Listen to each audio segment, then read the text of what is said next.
Welcome friends, Sai education में आपका एक बार फिर से स्वागत है। और आज के इस वीडियो में हम बात करेंगे एसएससी सीजीएल और बैंक पीओ की जॉब के कंपैरिजन के बारे में। जैसा कि आप सभी को पता है कि एसएससी सीजीएल 2017 का नोटिफिकेशन आ चुका है और बहुत सारे स्टूडेंट इसमें कंफ्यूज होते हैं कि एसएससी सीजीएल की जॉब उनके लिए ज़्यादा सूट करेगी या फिर बैंक पीओ की जॉब। तो आज हम सारी डिटेल देखेंगे कि एसएससी सीजीएल हमारे लिए आपके रिक्वायरमेंट पर खरी उतरती है या फिर आपको बैंक पीओ की जॉब ज़्यादा सूट करेगी। सारी डिटेल आज के इस वीडियो में हम डिस्कस करने वाले हैं। सैलरी के बारे में, वर्क प्रोफाइल के बारे में, जॉब कल्चर के बारे में, प्रमोशन के बारे में, ट्रांसफ़र के बारे में सारी डिटेल हम आज इस वीडियो में देखेंगे।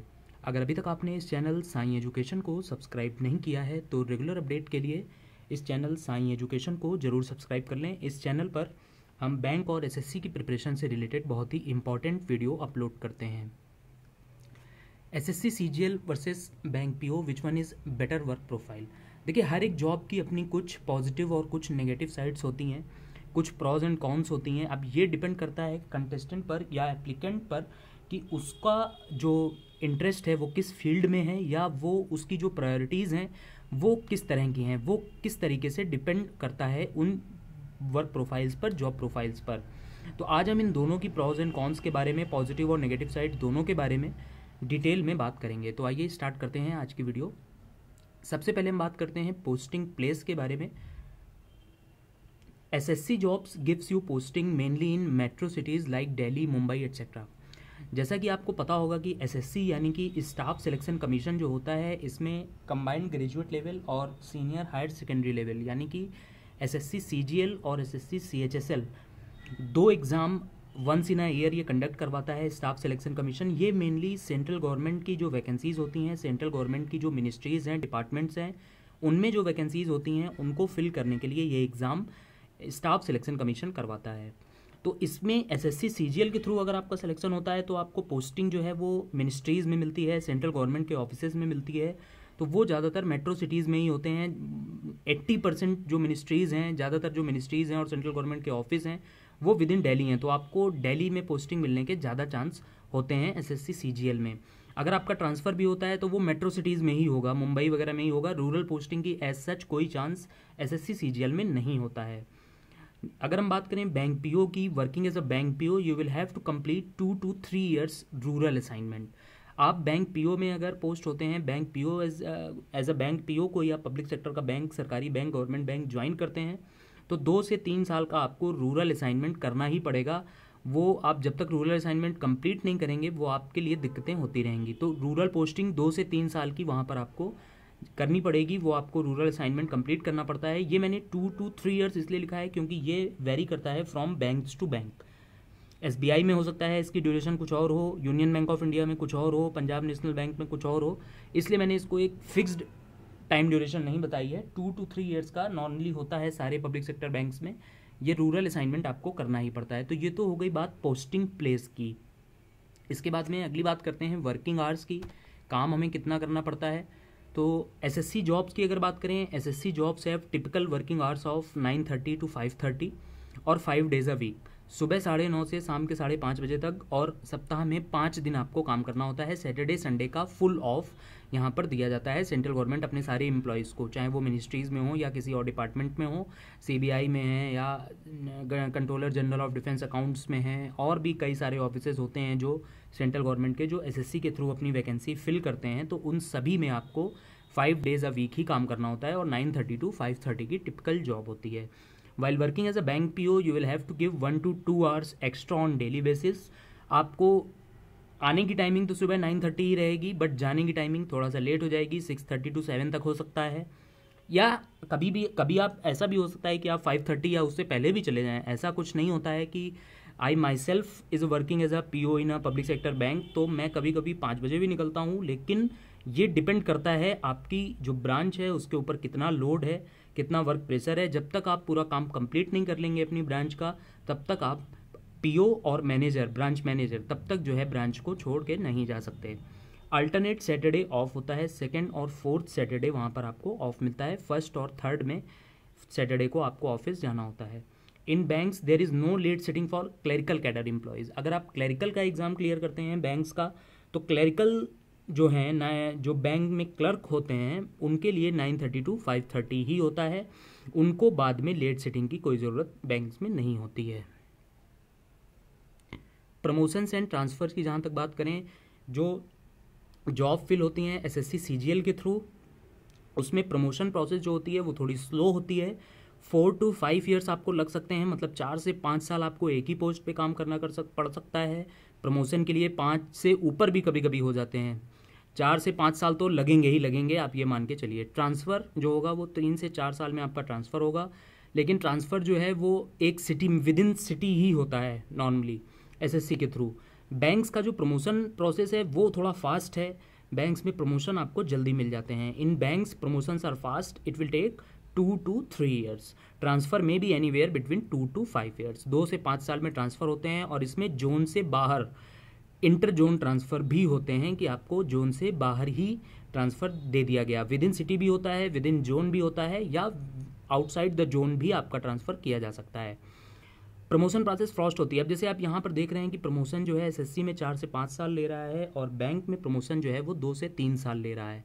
जब आप पूरी अपनी सर्विस करेंगे, 30 से 35 साल की आप सर्विस करते हैं नॉर्मली, तो ये बहुत बड़ा अंतर डिफरेंस प्रोड्यूस कर देता है कि आपने जिस पोस्ट से ज्वाइन किया था बैंक में। अगर आपका कोई friend as a PO join करता है आपके साथ, और आपने एज अ यूडीसी ज्वाइन किया किसी एसएससी के थ्रू किसी सेंट्रल गवर्नमेंट के डिपार्टमेंट को, तो वो जो आपका फ्रेंड है बैंक वाला, वो रिटायरमेंट के टाइम पे आपसे बहुत ज़्यादा सीनियर पोजीशन का बंदा हो जाएगा, क्योंकि उसके प्रमोशन थोड़ा जल्दी होते जाएंगे। तो ये उसको 1 से 2 प्रमोशन या 3 प्रमोशन इवन एक्स्ट्रा मिल जाएंगे, तो वो आपसे बहुत सीनियर लेवल पे जाके रिटायर होगा। पर्क्स एंड अलाउंसेस, कौन कौन से भत्ते मिलते हैं। सैलरी देखिए, इन हैंड सैलरी जो है वो लगभग बराबर है। 7वां वेतन आयोग लगने के बाद सेंट्रल गवर्नमेंट एम्प्लॉयज़ की salary as compared to banks थोड़ी सी इंक्रीज़ हुई है, बट बाई पार्टी पे सेटलमेंट नवंबर में ड्यू है, तो हम आशा करते हैं कि वो लगभग उस गैप को फिल करने की कोशिश फाइनेंस मिनिस्ट्री करेगी। पर्क्स एंड अलाउंसेस की बात कर लेते हैं। SSC CGL jobs offers following perks, कौन कौन से आपको भत्ते मिलते हैं। डीए यानी कि डियरनेस अलाउंसेस मिलता है, house rent allowance HRA, transport allowances TA, LTC, medical benefits और पेंशन। जो इसमें आप काम करते हैं इसमें आपको ये सारे बेनिफिट सेंट्रल गवर्नमेंट देती है। ये सारी जॉब्स हैं एसएससी सीजीएल के थ्रू, ठीक है। Bank PO job offers following perks. Pension जो है नेशनल पेंशन स्कीम के तहत आपको मिलती है। Medical benefit for self and family, self के लिए 100%, फैमिली 75। ट्रांसपोर्ट अलाउंसेस में जो जहाँ पर आपका पोस्टिंग प्लेस है, जहाँ पर आपकी तैनाती है, वहाँ पर अगर आपके नाम पे कोई 2 व्हीलर है तो उस शर्त पर आपको 30 से 45 लीटर का पेट्रोल का पैसा बैंक रिएम्बर्स करता है आपकी सैलरी में। एलटीसी मिलता है। रिड्यूस्ड इंटरेस्ट, ये सबसे बड़ा प्लस पॉइंट है बैंक्स की जॉब का। अगर आप एज अ पीओ ज्वाइन कर रहे हैं तो लगभग आपको 45 से 50 लाख का होम लोन कंसेशनल रेट पर बैंक अवेलेबल करा देता है। तो ये बहुत बड़ा प्लस पॉइंट हो जाता है बैंक्स पीओ की जॉब का। Reduced interest on car and home loan, home travel allowances भी मिलता है। वर्क प्रोफाइल क्या होती है, किस तरीके का काम होता है बैंक के अंदर। सुपरविजन ऑफ क्लर्क्स वर्क, जो भी क्लर्क के काम होते हैं उनको सुपरवाइज करना पहली बात तो पीओ का काम होता है। दूसरा कस्टमर सर्विस, जो कस्टमर क्लर्क से नहीं हैंडल हो रहे हैं उनको पीओ, एंड देन अगर पीओ से भी नहीं हैंडल होते हैं then branch manager will tell those customers. Occasionally field work, कभी कभी फील्ड वर्क भी होता है फॉर अ पीओ के लिए, लोन डिसबर्सिंग का। और enhance business for bank, bank का बिजनेस इन्हेंस करने के लिए बहुत सारा काम होता है। देखिए बैंक पीओ के लिए और एसएससी सीजीएल के लिए ये तो सारी पॉइंट्स मैं डिस्कस करते जा रहा हूँ, लेकिन जो बेसिक इसके प्लस पॉइंट हैं, जो इसके हम कहें कि जो इसके बैंक पीओ की जॉब के जो स्ट्रॉन्ग पॉइंट हैं वो क्या हैं कि आप एज अ पीओ ज्वाइन करते हो, तो अगर मैं बोलूँ कि आप as a assistant manager AM join करते हो तो एएम से फिर आपका प्रमोशन बीएम यानी कि ब्रांच मैनेजर, और इसके बाद में आगे ये प्रमोशन जो है एजीएम, जीएम, सीजीएम ये बढ़ते चले जाते हैं। इसमें इस बात के बहुत ज़्यादा चांस होते हैं। आप किसी भी बैंक का इस समय के जो चीफ मैनेजिंग डायरेक्टर होते हैं उनको देख लीजिए, चाहे आप एसबीआई की अरुंधति भट्टाचार्य मैम को देख लीजिए, यूनियन बैंक ऑफ इंडिया के अरुण तिवारी हुए, या पीएनबी से अभी उनका ट्रांसफ़र कर दिया गया है इलाहाबाद बैंक में उषा अनंत सुब्रमण्यम मैम की बात कर ली जाए, सारे के सारे इन्होंने ज्वाइन किया हुआ है बैंक को एज अ पीओ। जो भी बैंक में होता क्या है कि ऑफिसर लेवल में सिर्फ पीओ की ही एंट्री लेवल जॉब है, बाकी ब्रांच में ऐसा आपने कभी नहीं सुना होगा कि बैंक में सीधे सीएमडी की भर्ती हो गई। तो ये जो सीएमडी हैं, जनरल मैनेजर हैं, चीफ जनरल मैनेजर हैं, ये सारे प्रमोशन पॉलिसी से ही आते हैं, और ये सारे 90% of them are started their career in a bank as a PO. वो एज अ पीओ ही अपना करियर स्टार्ट करते हैं। आप किसी को भी उठा के देख लीजिए, अरुंधति भट्टाचार्य को उठा के देख लीजिए, Arun Tiwari currently working as a Union Bank of India CMD, उन्होंने 1979 में एज अ पीओ ज्वाइन किया था। अरुंधति भट्टाचार्य ने भी एज अ पीओ ज्वाइन किया था। सारे ये एज अ बैंक पीओ ही। तो कल को कोई नहीं जानता है, अगर आप पूरी सर्विस में एक अच्छे ट्रैक रिकॉर्ड के साथ काम करते रहे तो हो सकता है you can be a next CMD, और सीएमडी ना बात करें तो you can be CGM, AGM, DGM, तो आप बन ही जाएंगे। ये चीज़ एसएससी में आपको कभी नहीं मिलती है। एसएससी में प्रमोशन पॉलिसी उतनी फास्ट नहीं है, वहाँ पर प्रमोशन स्लो हैं। वहाँ पर आप ये नहीं एक्सपेक्ट कर सकते हैं कि मैंने अगर एक्सटर्नल अफेयर्स मिनिस्ट्री में या डिफेंस मिनिस्ट्री में एज ए यूडीसी ज्वाइन किया तो मैं किसी दिन डिफेंस मिनिस्ट्री की बहुत टॉप पोजीशन पे पहुँच जाऊँगा। कभी आप नहीं पहुँच पाएंगे, चांस ही नहीं है वहाँ पर ये करने का। लेकिन as a in bank PO ये बिल्कुल चांस है कि आप कोई पब्लिक सेक्टर का bank, government bank as a PO join करते हैं आज 2017 में या 18 में, तो आप आगे 10, 20, 25 साल बाद बैंक की टॉप लीडरशिप में अपने आप को देख सकते हैं। सुपरविजन ऑफ क्लर्क वर्क, जो वर्क प्रोफाइल है बैंक पीओ की, सुपरवाइज करना, customer service, occasional field work भी होता है, लोन डिसबर्सिंग और enhance business for bank. Work profile जो बैंक पीओ की हमने बात कर ली है। अगर एसएससी सीजीएल के बारे में बात करें तो यहाँ पर मेनली एडमिनिस्ट्रेटिव वर्क होता है, जो प्रशासनिक काम होता है वो होता है, सारा एडमिनिस्ट्रेशन वाला काम होता है एसएससी सीजीएल के थ्रू जॉब्स में। एसएससी सीजीएल के थ्रू आपको सेंट्रल गवर्नमेंट के जो ऑफिसेज हैं या जो मिनिस्ट्रीज़ हैं उनमें ज्वाइनिंग मिलती है, या जो सेंट्रल गवर्नमेंट के डिपार्टमेंट है as a inspector in CBI और सीबीडीटी और इन डीजीसीए ऑफिस, वहाँ पर भी आपको पोस्टिंग मिल सकती है। बस उसकी वैकेंसीज बहुत कम होती हैं, तो मेनली हम उनको नहीं मान के चलते हैं। एडमिनिस्ट्रेटिव वर्क होता है आरटीआई आंसरिंग, जो RTI right to information act के तहत क्वेश्चंस आते हैं उनको फॉरवर्ड कर दिया जाता है कंसर्न्ड ऑफिसर्स को, फिर उनके आंसर्स तैयार करना, ये सारा काम। और अगर इन केस आप एज ए इंस्पेक्टर लग जाते हैं सीबीआई में या कहीं और किसी डिपार्टमेंट में, तो रेड और इंस्पेक्शन का भी काम वहाँ पर हो सकता है। तो ये तो हो गई आपकी वर्क प्रोफाइल एसएससी सीजीएल की। अब जो 90% स्टूडेंट क्वेश्चन पूछते हैं, और कई स्टूडेंट बहुत ज़्यादा इसमें कंफ्यूज होते हैं कि can we prepare for both the exams simultaneously, क्या हम ऐसा कर सकते हैं कि हम बैंक पीओ और एसएससी सीजीएल दोनों की प्रिपरेशन एक साथ करें और दोनों में से कहीं ना कहीं हमारा सिलेक्शन हो जाए। तो देखिए, इसका आंसर मैं एकदम ऑनेस्ट एडवाइस आपको दे रहा हूँ। मैंने भी ये प्रिपरेशन करी है and currently I am working as a PO in a public sector bank. तो मैंने ये सारी चीज़ें देखी हैं, तो मैं आपको उस एक्सपीरियंस के आधार पे इस क्वेश्चन का आंसर क्लियर दूंगा, नो। ये बहुत ही सुसाइडियल होता है कई लोगों के लिए। अगर आप कर सकते हैं, ये आपके पर्सनल कैलिबर पे भी डिपेंड है।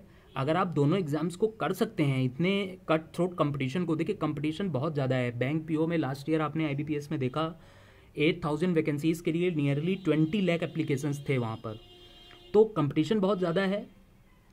एज दी आंसर देख लेते हैं एक बारी, मैंने जो लिखा है, as the SSC CGL and IBPS PO syllabus does not overlap, the aspirant needs to make a clear career choice and then focus on the exam that opens door to that career. देखिए, SSC CGL का और IBPS PO का या SBI PO का जो syllabus है वो completely overlap नहीं करता है। कुछ पोर्शन उसमें कॉमन है अनडाउटली, बट जो जीए का पोर्शन है वो एसएससी सीजीएल में आपको स्टैटिक बहुत ज़्यादा पढ़ना होता है और बैंक पीओ में उतना ज़्यादा स्टैटिक आपको नहीं पढ़ना है। उसमें आपको बैंकिंग और जो आपका करंट अफेयर्स वाला पोर्शन है उस पर फोकस करनी होती है, और मैथ्स में भी ट्रिग्नोमेट्री वगैरह बैंक पीओ में नहीं होती है, जबकि एसएससी सीजीएल में उसका काफ़ी अच्छा खासा वेटेज होता है। तो पूरा ये ओवरलैप नहीं करता है। तो मैं तो यही कहूँगा कि आप पूरे इस वीडियो को देखने के बाद एक कंप्लीट एनालिसिस करिए कि मेरे लिए कौन सी अच्छी जॉब है, आपकी क्या प्रायोरिटीज़ हैं, क्या प्रेफरेंसेस हैं, उसके बाद आप एक डेडिकेटेड प्रिपरेशन ही स्टार्ट करिए, चाहे आप बैंक पीओ के लिए करें या फिर एसएससी सीजीएल के लिए करें। दोनों जॉब्स अपनी अपनी जगह पर फिट हैं, किसी को भी हम ये नहीं कह सकते कि ये ख़राब है या ये अच्छी है। सब दोनों की अपनी प्रॉज एंड कॉन्स हैं। मैंने आपको पॉजिटिव साइड भी बताई, नेगेटिव साइड भी बताई। अब ये आपका काम है कि आप क्या करना चाहते हो अपनी लाइफ में। तो मेरी यही आपके लिए एडवाइस है कि आप या तो एसएससी सीजीएल की प्रिपरेशन डेडिकेटेड करें या फिर बैंक पीओ की करें। दोनों को एक साथ करने से अगर आपके अंदर पर्सनल कैलिबर है, आप 18 to 20 आवर्स दे सकते हैं डेली बेसिस पर थ्रू आउट द ईयर, तो आप दोनों को करिए। अगर आपके अंदर वो चीज़ नहीं है, आप उतना टाइम नहीं दे सकते हैं, आप कहीं प्राइवेट जॉब पहले से कर रहे हैं, तो मैं कहूँगा कि आप इन दोनों में से कोई एक पिक करिए और उसको ही पूरा डेडिकेटेड अमाउंट दीजिए, आप ज़रूर सक्सेस पा लेंगे। ये वीडियो देखने के लिए आपका बहुत बहुत धन्यवाद। इस वीडियो को अगर आपको ये पसंद आया है तो इसे लाइक और शेयर ज़रूर करें, इस चैनल को सब्सक्राइब ज़रूर करें, और अगर कोई क्वेरी है तो कमेंट करके कमेंट सेक्शन में हमसे ज़रूर पूछ लें। Thank you.